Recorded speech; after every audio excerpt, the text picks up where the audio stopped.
Maka langkah selanjutnya ialah mencari titik V1 dengan mencari koordinat M terlebih dahulu. Kita isi dulu. Koordinat LN plus 1 tadi didapatkan 1,85, 0,11. Nah, maka kita mencari koordinat M-nya, diketahui XAM sama dengan 0,3761468, sedangkan NM ialah 0,917. 0,37 dari sekitar sini, maka ini adalah M.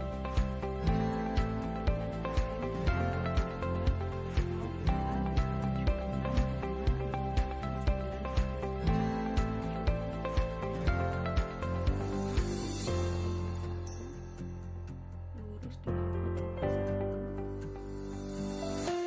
kemudian kita akan menunjukkan garis M yang melalui di N plus 1 dan L0 ini ke Ln plus 1, sehingga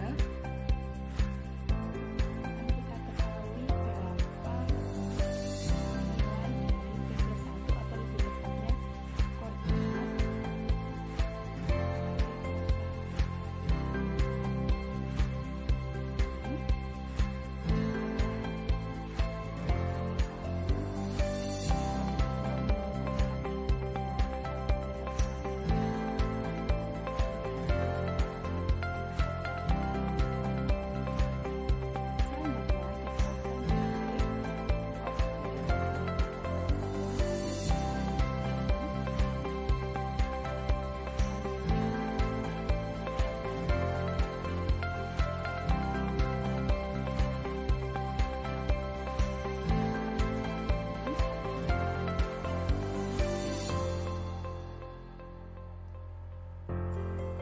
ujung dari garis Ln plus 1 yang melewati N plus 1 dan L0 yang melewati V1 ini harus bertemu.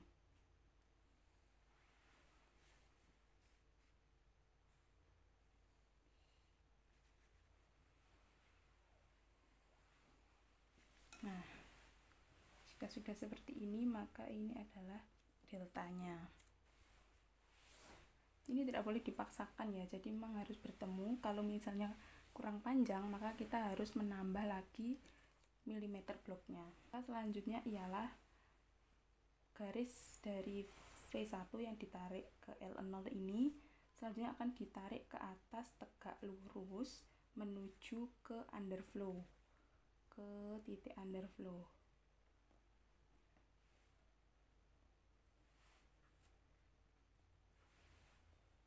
Nah, di sini kita dapatkan stage 1 atau L1 seperti itu. Selanjutnya kita akan tarik ini ke bawah hingga menuju ke delta. Kemudian kita gambar, tarik garis lagi ke atas.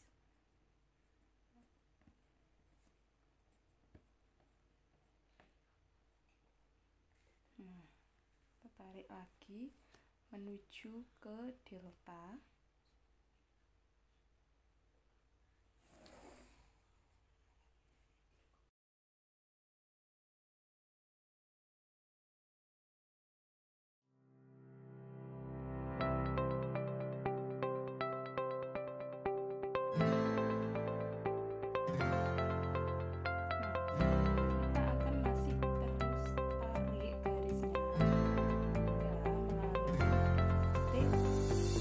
Plus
selanjutnya untuk mencari nilai atau besaran aliran V1 di overflow dan LN di underflow, kita kembalikan ke persamaan 12.104, di mana persamaannya akan kita susun menjadi LN plus V1 sama dengan N, dengan LN plus V1 sama dengan 2180. Nah, ini kita beri tanda sebagai persamaan 1.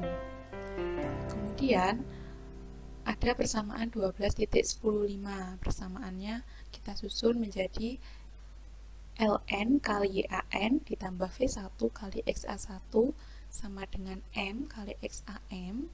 Kemudian kita masukkan nilainya berdasarkan perhitungan di awal, yaitu LN dikali 0,111 ditambah V1 dikalikan 0,623 sama dengan 820. Ini adalah persamaan 2. Kemudian persamaan 2 ini akan kita substitusikan dengan persamaan 1, di mana LN akan kita substitusi dengan nilai dari persamaan 1, yaitu 2180 dikurangi V1.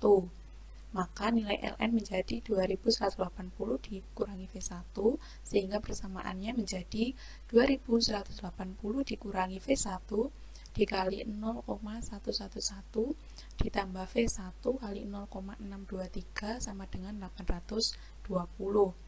Maka kita akan mengkalikan 2180 kali 0,111 dikurangi 0,111 kali V1 tambah V1 kali 0,623 sama dengan 820.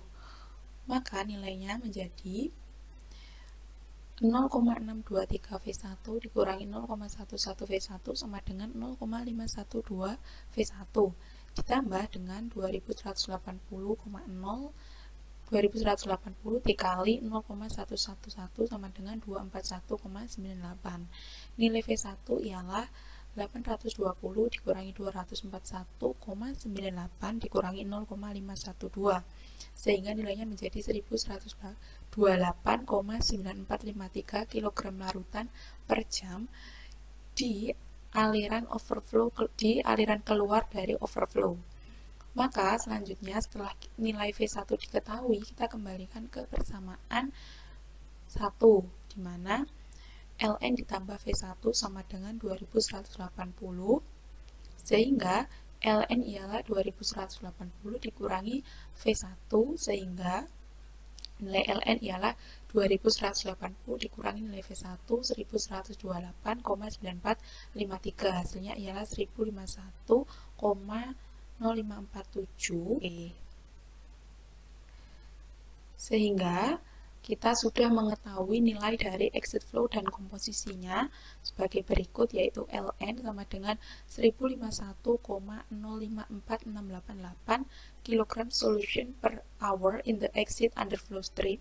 Kemudian YAN sama dengan 0,11 kg oil per solution.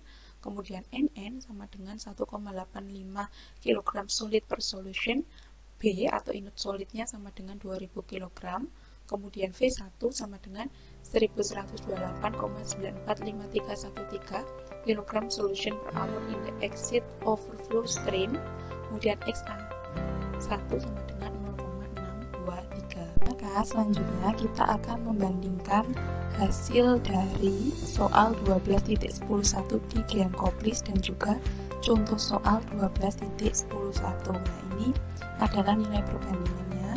Jadi bisa kita lihat perbandingannya, yaitu di mana nilai LN di soal 10.1 1051, sedangkan di LN untuk contoh soal 1016. Nah, untuk YAN-nya tidak terlalu signifikan perbedaannya, karena yang selisih di YAN untuk soal 12.11 ada 0,11, sedangkan untuk di contoh soal 12.11 0,118. Nah, kemudian untuk jumlah stage-nya di soal yaitu sebanyak 4,3 stage, sedangkan di contoh soal sebanyak 3,9 stage. Jadi, dari kedua hasil perhitungan di atas bahwa dengan menjaga rasio N atau B per L tidak terlalu berpengaruh pada hasil akhir perhitungan. Jadi kalau di contoh soal 12.11 itu kan N-nya tidak konstan, akan tetapi di soal dibuat konstan. Nah, tapi hasil yang kita dapatkan tidak begitu signifikan atau tidak terlalu berpengaruh. Jadi rasio N bisa dikatakan tidak terlalu berpengaruh pada hasil akhir perhitungan.